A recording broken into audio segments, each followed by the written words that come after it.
Hello, I'm Jack Gilbertson of AHS-TV, and today we'll take a look at the importance of sleep among the student body here at AHS, as well as the dying art of cursive writing, and if it should still be taught in schools. We'll also say goodbye to an AHS legend, Doc Snyder, who will be retiring at the end of the school year. First up, our own Dermot Salyers takes a look at the importance of sleep. Take it away, Dermot. Hello, I'm Dermot Salyers of AHS-TV, and in this segment of Best in the Nest, we will be taking a look at how students perform and feel when sleep deprived, as opposed to how they feel when just getting a full night's rest. But first, we will look to the halls of AHS to get a closer look. Thank you to Dermot Salyers back at the studio, and I'm Mason Schreckengost here with AHS-TV, and today we are going to be interviewing some of the students here at AHS about their sleep. Hello, this is Mason Schreckengost back here with AHS-TV, and I'm here with Vanessa Stroud. Kaden Sheeran. Evan Stahl. Larissa Frayne. Kaden Hankey. Okay, Vanessa, how many hours of sleep do you average per night? Typically like 9 or 10. Probably around 8-ish. Probably about 6 to 8. Around 6 or 8, I would say. I'd say 4, 5 on a good day. Okay, and do you believe that is enough? Yeah, I think so. Not for being here. No. Really just depends on the person. Sometimes yes, but most of the time no. No. How does not getting enough sleep impact your schoolwork? Sometimes I'll sleep when I'm supposed to be doing my work. I feel like I'm very sleep deprived. Not really very enthused to do anything here. Less effective in the classroom, don't get as much done. I know that I don't work as good or as hard enough, I guess, because I'm tired and don't have the motivation, so meh.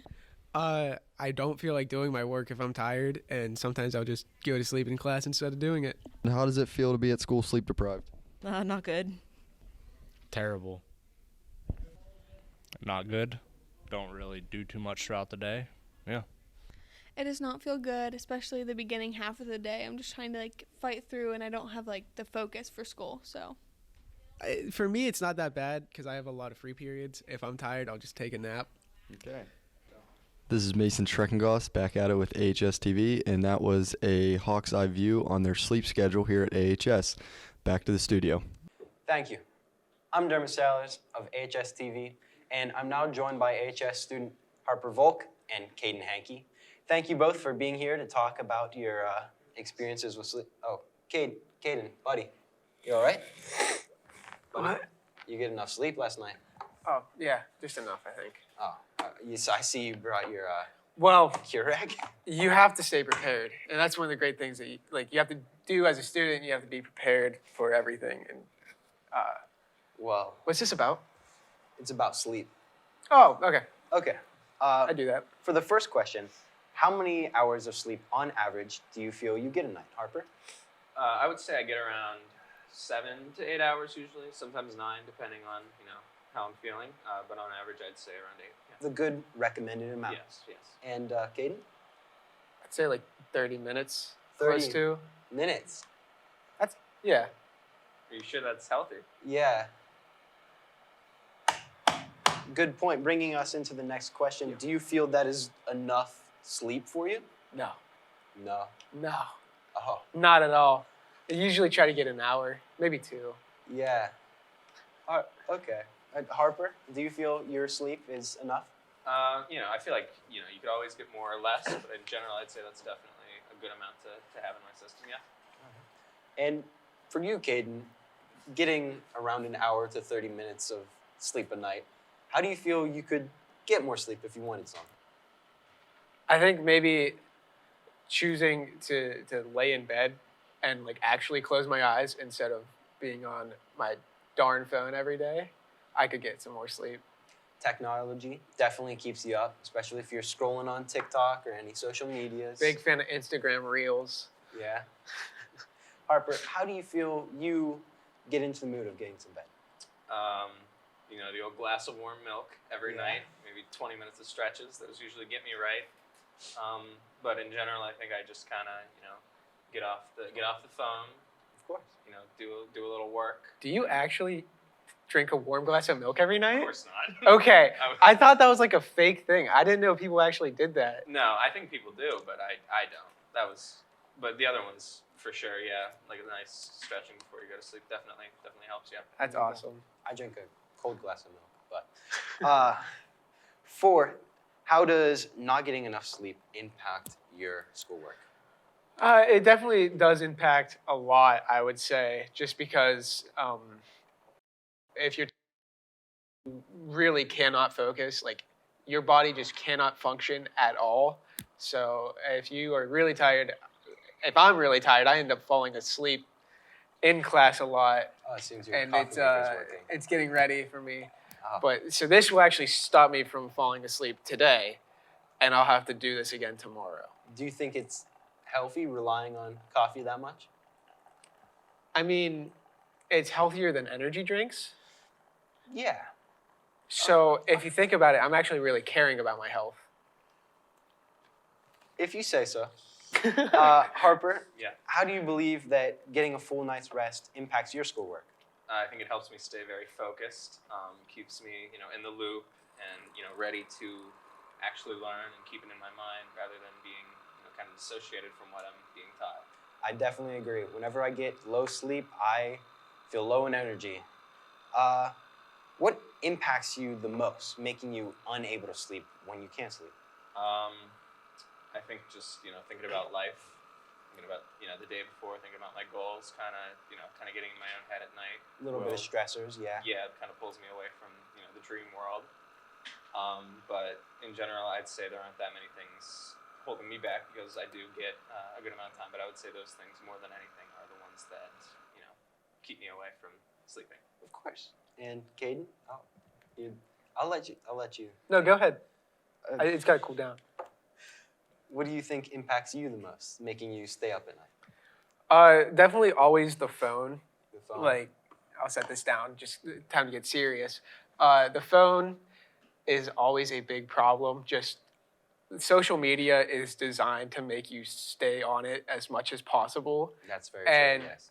me, along with a lot of other people, will just, a quick little 30-minute session before bed Turns into 3 hours. 3 hours, Yeah. and you're laying in bed, literally falling asleep, scrolling through TikTok. Like, I We've don't know all been how. there, I don't watching 5 hours of cat videos when you're supposed to be asleep. We've all been there. exactly. I don't know how our brains choose to rather stay on social media instead of just it's time I need to put this down. Yes. It is very terrible. So I think that's my biggest problem. Well, Kaden, how do you feel? Do you get full nights of rest? Okay, and the 30-minute 1 hour bit. Yeah. I would say 4 hours of sleep on a good day. Yeah. Because I have a lot of sleeping problems that have come up this year. But before that, yeah, I would get full night's rest, and I'd feel energized and ready for the day. Yeah. But So you can tell the contrast between a full night's rest and yes, 4 to 3 hours, like Yeah. you said. it can be rough, but you power through. Yeah. Coffee. You kind of already touched on this. Do you feel it's hard for you to get through Do you think it's hard for you to get through a school day when you haven't had enough sleep? Oh yeah. If it wasn't for the lovely carpeting in Mr. Swanson's office, I wouldn't be able to take a quick 5-minute power nap to help me get through the second half of the day for me. Of course. So yeah, if I don't have that full night's rest, I need something usually a form of caffeine or a quick nap will get me through it. If I have a full 7 hours, is it? Then I'm fine. I can function normally. It's like 7 to 8. Yeah. Oh. Yeah. But on it for your scale, if you don't get the full 30, you get the 5 in Swanson's. Yeah, the full Hey, 30. hey. There's a 5, maybe another 5 later on. Harper, do you ever feel like it's hard to make it throughout your day? There's times, but I think that's more so just based on things outside of sleep. Just generally wanting to be elsewhere. I don't think it's based on that makes it hard to get through sometimes. Do you ever feel like school impacts your sleep? Like you have to get a paper done, so you stay up late getting it done? Yeah. Well, I think that really depends. That'll vary on what classes you're taking, but there are a lot of assignments that may take you more time than is allotted during school. So it's all about the management. But there have been many times this year that I have had to stay up later than I would have wished to get an assignment done. Sacrifice some sleep to get your schoolwork done. Kaden, have you ever been there? I have sacrificed sleep to work on projects for this class because I choose not to edit my projects in class, and I choose to do it at home, and then I forget about it until it's like 10 o'clock at night, and then I went, well, I guess it's time to do it, and I don't go to bed till 4 in the morning. So yeah, I guess I do sacrifice sleep a little bit for school. Do you believe that your teachers value the amount of sleep that you get? Like, if they see you struggling throughout a class, they would care about that? I think a lot of teachers, towards the beginning of the year, they say, like whenever they're explaining who they are, they say something along the lines of, if you're having a bad day, let me know, and I'll like accommodate for that. But unless you tell them that you are like having a bad day, I don't think it's really up to them to like step in. Yeah, unless you are like literally can't keep your head up in class and you're like falling down trying to stay awake and they notice it, maybe, but that's up to the teacher. Harper, have you ever noticed a time a teacher would help a student out? No, I think it's along what he said. A lot of them will, a lot of them do say, if there's ever anything if you're ever struggling with anything, please let me know beforehand. But I really don't think it's their job to just pick up on that. I mean, I'm sure in most cases they would if they did notice that. But I just don't think that's really their, position to do. That's not really their, call. All right. And for our last question, do you personally believe you're more of a morning person or a night owl? And do you think that impacts your sleep? I would definitely say in general I'm more of a night owl. I just have to accommodate myself to getting the right amount of sleep, just so I can function. I mean, the way my system works. I definitely don't function with the amount of sleep I get regularly. Like it's hard for me to function with even getting 8 hours. I think I do need more. So I have to get at least the recommended amount, so I can even be functional in general. I definitely say I'm way more productive at nighttime, but if I do stay up for that long, I'm sacrificing my sleep. Kaden? I'm a night owl. All right. Well, thank you both, Harper and Kaden, for joining me today. Well, that was the Hawk's Eye view on the importance of sleep and the lives of our AHS students. Until next time, I'm Dermot Salyers of AHS-TV, and keep on soaring. Time to take a nap. We're going to take a quick commercial break, and we'll be right back with more of AHS-TV's Best of the Nest. Just as no two oak leaves are the same, your journey at IUP is uniquely yours. Yours to explore your interests, pursue your passions, discover your calling. You will face challenges. Success comes with challenges, but you'll never have to go it alone. Whatever you need, from academics to wellness support, we'll be here for you throughout your journey. Get in the Grove at IUP. And we're back with more of AHS-TV's Best of the Nest. Before we move on to our second segment, Luke Detwiler sat down for a spotlight with the legendary Doc Snyder, who will be retiring at the end of this school year. Let's take a look.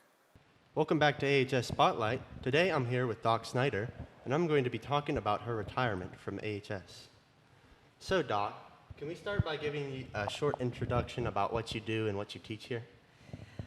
I do lots of stuff. My extracurricular activities include a senior class, and I am a technology coach for classroom teachers, and I advise the yearbook, and I sell tickets and take tickets and that kind of stuff. So I'm busy here.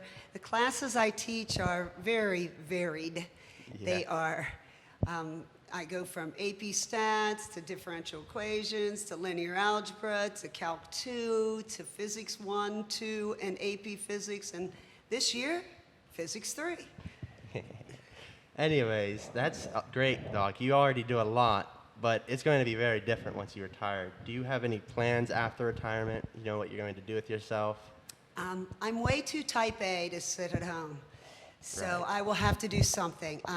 There's a couple options I've looked at, maybe some part-time college teaching, or I might work with math teachers or physics teachers or whatever. I'm open to a lot of avenues. Yeah. Do you feel like you've left a positive impact on this school? I hope so. After all these years, I hope it's been positive. I love what I do, and so if somebody said, you know what, you didn't do anything here at all, I'd be kind of crushed, because when you love something that and you do it with passion, Yeah. you hope that you've left some sort of mark. And you have talked about it with me, that you have had a lot of students go on to do great things, so I'm sure you have. What do you think our school could do to improve their math department? Well, COVID hit the math department hard, because especially at the younger years, not having that teacher in front of a young child, there's things missing. Right. And so that hit us hard. So we have to go back and just review basic skills, or how to do fractions, or that kind of thing. And then once we have that, people need to, I should say, I would like math teachers to be excited about what they're doing. Right. So that if they're excited about what they're doing, maybe their students will also be excited to do math. Because we have some problems in math, and like I said, a lot of it has to do with the COVID, but some people just aren't excited about math. I Right. can't understand that. You can't understand that as a teacher, but I can't understand not being excited about math. you are right. COVID has hit us very hard. So do you have any words for future students who plan to take physics classes at this school? Physics, no one ever said, walking down the street, hey, physics is a piece of cake. It's not. Right. It's a challenging course that you're taking math and applying it to the physical world. So when you're doing that, when you're taking that mathematics that you know and applying it to what you see every day, to forces, to velocities, to cars going down 28, when you're applying that, it's not going to be a piece of cake, but on the other hand, there are so many things that it explains for you. And so many things that it's useful for. Like in a Right, real right. setting.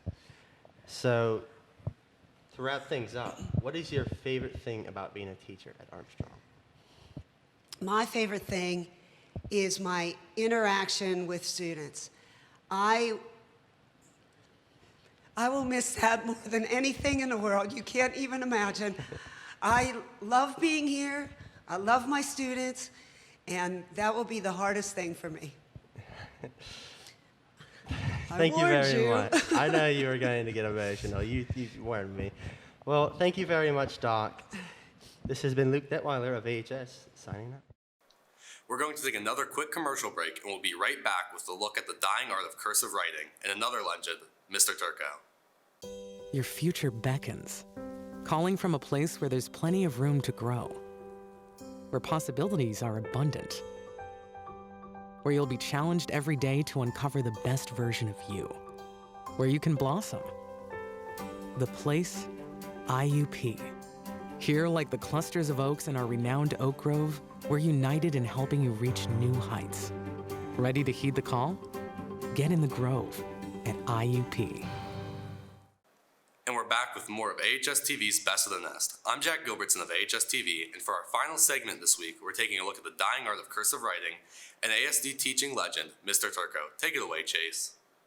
Hi, I'm Chase Jablonski of AHS-TV, and today we're taking a look at cursive handwriting and if it's necessary, and how many students can actually read and write in cursive. But before that, we're going to interview a legend in the flesh to see their thoughts on cursive writing. Today I'm joined by Mr. Turco. Now, Mr. Turco, tell me a little bit about yourself. I've been teaching now 51 years, so I taught 35 years of algebra, and I've been subbing for like 15, so I enjoy coming to school. I wouldn't be here. Very good, very good. How old were you when you learned cursive? I learned cursive in 2nd and 3rd grade. We'd practice letters. They'd have them on the wall in the classroom, and you had to write them on paper and connect your words together. Now, how often do you write in cursive, Mr. Turco? Now, anytime I write in cursive and I sign checks.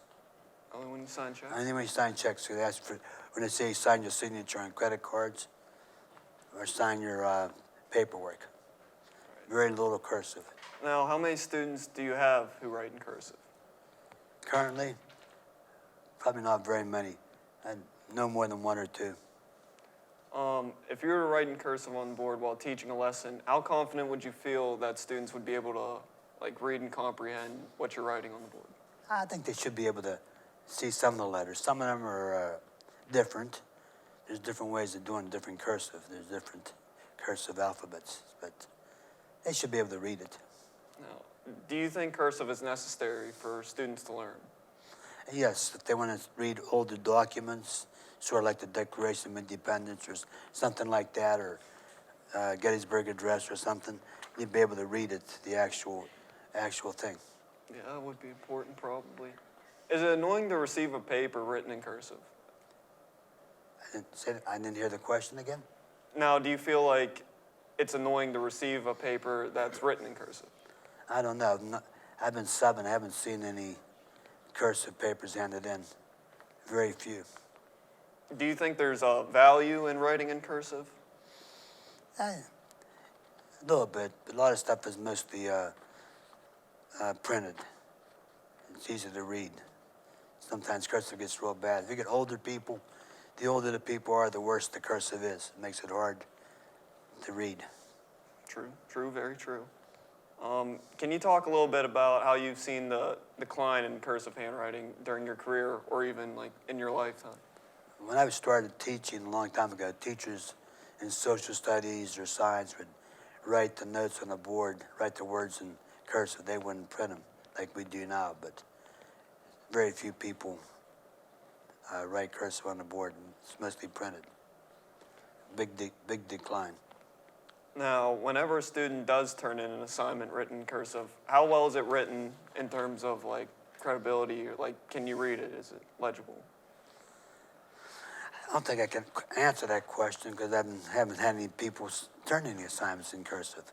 They're either typewritten, they're on the online, or they're printed. I mean, very few cursive. Now, say you were to start your own school. All right, would you make it mandatory to write in cursive? No, I'd make it voluntary. Would you make it mandatory in terms of learning it at all? No, I wouldn't make it. But I would want the students to be able to write their name in cursive because we wouldn't have to sign papers and documents. It'll say print below, sign above. And my final question is, what's your favorite word to write in cursive? Probably my name when I sign checks. Thank you very much, Mr. Turco, for joining us today. Thank you for having me. I Now that we heard from the legend himself, we're going to take a closer look on how students feel about writing in cursive with Gracie Elosser. Hello, I'm Gracie Elosser of AHS-TV, and today we are taking a closer look at how literate students are with cursive reading and writing. What grade are you in? 11th. What's your name? Jared. Can you write the word women in cursive? No. No? No. Can you try, please? No, I'm not trying nothing. What's your name? Liam Ashball. What grade are you in? 8th. Can you write the word crooked in cursive? What's your name? Layla Smona. What grade are you in? 9th. Can you write the word champion in cursive?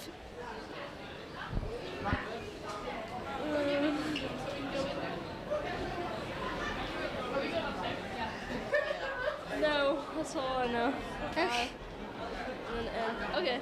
Okay, thank you. What's your name? Landon Chrisman. What grade are you in? 12th. Can you write the name Curly in cursive? Curly?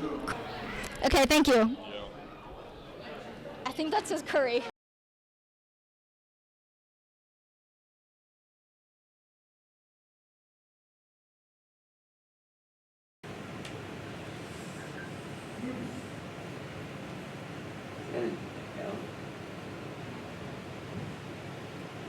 See?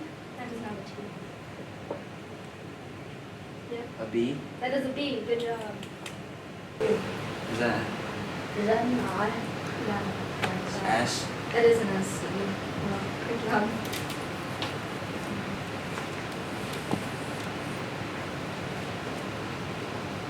A G?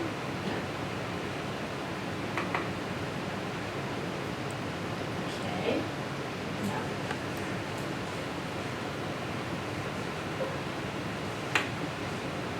Any more guesses? That's an F.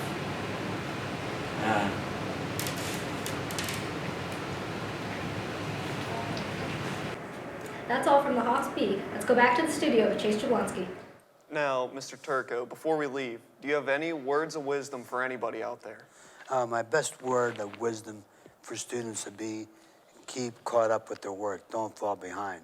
Because once you fall behind, you can't get caught up. Another word of wisdom I would give you is have people practice the golden rule. Treat others the way you want to be treated. That would solve a lot of problems in the world. That's all I have to say for today. Well, you heard it here first. Treat others the way you want to be treated and keep up with your schoolwork. Now, thank you very much for joining us on Best in the Nest. I'm Chase Jablonski of AHS-TV. Keep on soaring. Well, that's our show for this week. Best of the Nest is produced by TV production students at Armstrong High School. And as always, we'd like to thank WIUP-TV for airing this episode. Until next time, from our nest to yours, have a great week.